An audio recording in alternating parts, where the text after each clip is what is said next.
Bismillahirrahmanirrahim. Assalamualaikum warahmatullahi wabarakatuh. Kalau kita memperhatikan beberapa ayat suci Al-Quran, seringkali menggandengkan antara iman dan amal soleh. Amanu wa amilus solihati. Beriman dan beramal soleh. Karena memang sejatinya salah satu identitas dari orang yang memiliki keimanan sejati kepada Allah Ta'ala, maka ia akan beramal soleh. Hadrat Masih Maud alaihi salatu wassalam, beliau mengumpamakan iman itu adalah seibarat pohon dan amal soleh adalah air yang mengairinya, sehingga satu dengan yang lainnya memiliki pertalian yang sangat erat. Keimanan seseorang akan tumbuh subur ketika ia juga menjalani amal soleh. Suatu perbuatan bisa dikatakan memiliki nilai sebagai amal soleh paling tidak harus memenuhi 4 unsur. Yang pertama adalah niat, yang kedua adalah kaifiat, yang ketiga tujuan, dan yang keempat kemanfaatan. Sudah sangat sering kita dengar bagaimana niat di dalam sebuah perbuatan sangat menentukan. Hadis Rasulullah menyebutkan bahwa innamal a'malu binniyah, bahwa sesungguhnya amal itu tergantung daripada niatnya. Oleh karena itu ketika kita akan melakukan sebuah amalan, maka yang harus kita tetapkan pertama kali adalah niat. Dan niat itu haruslah karena Allah Subhanahu wa Ta'ala, bukan karena yang lainnya. Yang kedua adalah kaifiat atau tata caranya. Jadi ketika kita melakukan sebuah amal soleh, maka kita harus melihat apakah tata cara yang akan kita lakukan sudah sesuai atau tidak dengan kehendak Allah Subhanahu wa Ta'ala. Yang ketiga adalah tujuan. Apakah tujuan dari amal perbuatan yang kemudian kita harapkan itu bernilai amal soleh, sudahkah sesuai dengan tujuan yang dikehendaki oleh Allah Ta'ala, yakni semata-mata untuk mencari keridhaan Allah Subhanahu wa Ta'ala, bukan untuk sifat ria dan takabur. Kemudian yang keempat, apakah amal perbuatan yang kita lakukan ini mengandung unsur kemanfaatan bagi khalayak atau tidak?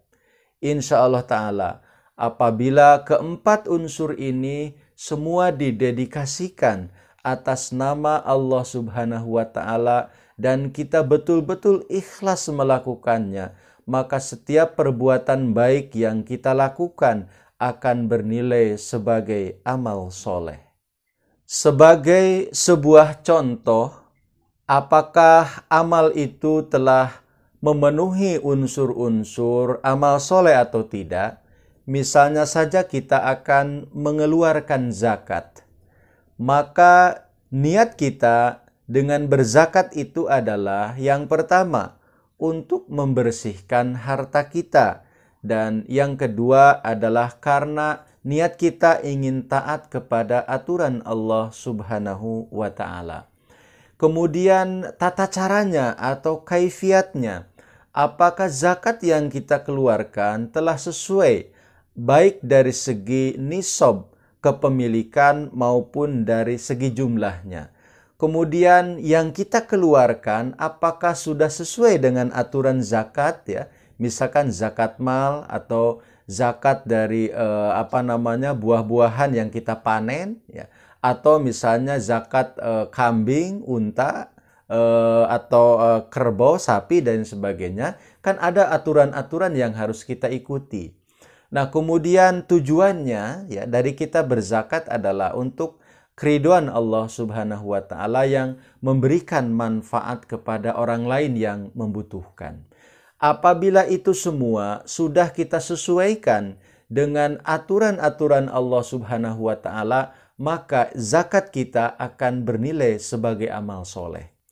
Dan sebaliknya, apabila kita tidak memenuhi ya unsur-unsur tadi, misalnya saja ya, kita mengeluarkan zakat kurang dari ukuran yang ditentukan oleh syariat, maka hal itu tidak akan bernilai sebagai sebuah amal soleh.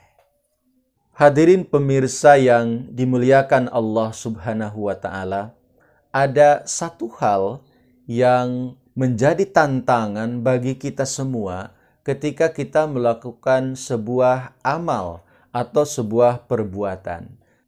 Bahwa yang menjadi musuh dari amal kita adalah ria, pamer, dan takabur. Sebagai sebuah contoh, saya akan sebutkan sebuah kisah yang menceritakan kepada kita bagaimana seseorang telah berbuat ya sesuatu yang menekan sifat takabur dan pamer.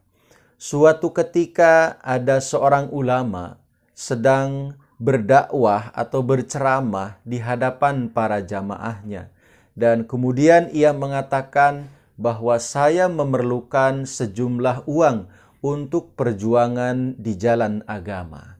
Dan ketika itu ada seseorang yang langsung tersentuh dengan isi ceramah sang ulama itu.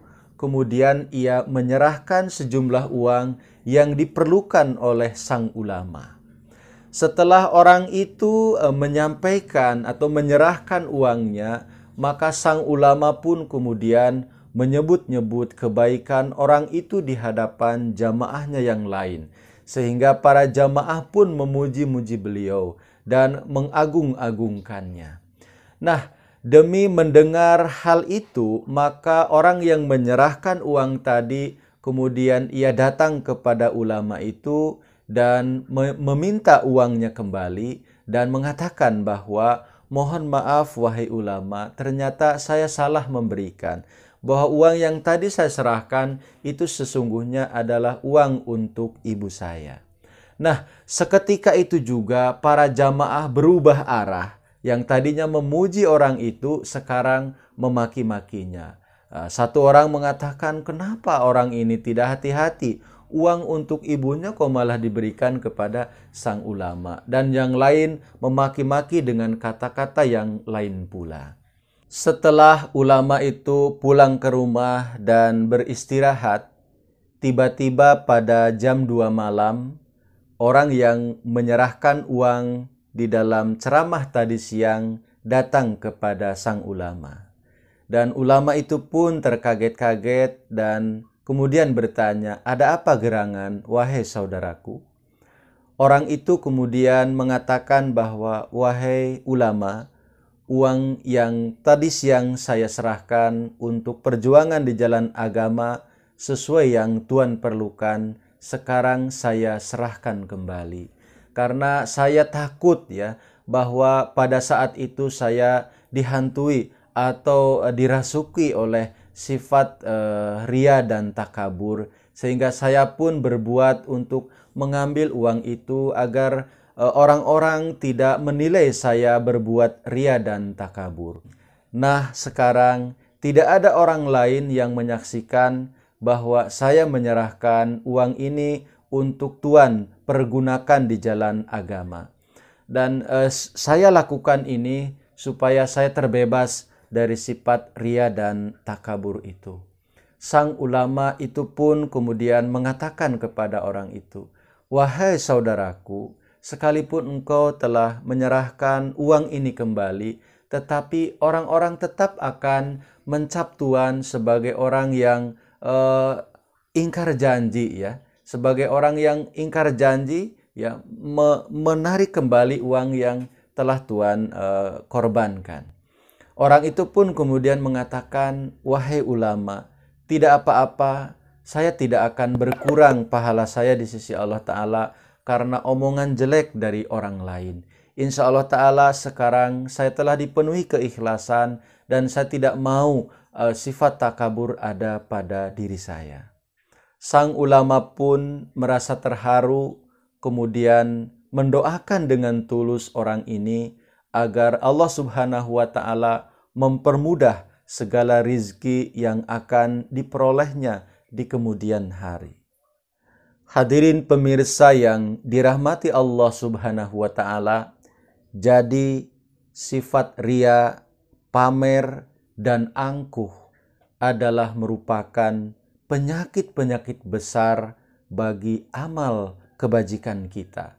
Oleh karena itu, sekuat kemampuan kita harus berusaha untuk menghindarinya. Dan untuk itu pula, kita harus banyak berdoa kepada Allah Subhanahu wa Ta'ala agar jangan sampai terselip satu notkah pun di dalam relung hati kita sifat ria dan pamer atas amal kebajikan yang telah kita lakukan. Insya Allah Ta'ala, dengan cara demikian kita akan dipandang besar di hadapan Allah Subhanahu wa Ta'ala, sekalipun mungkin dalam pandangan manusia kita dianggap sebagai orang kecil. Mudah-mudahan Allah Subhanahu wa Ta'ala akan senantiasa menolong kita di dalam berbagai langkah dan upaya kita untuk bisa melakukan amal-amal soleh kita. Wa akhiru da'wana anil hamdulillahi rabbil alamin. Wassalamualaikum warahmatullahi wabarakatuh.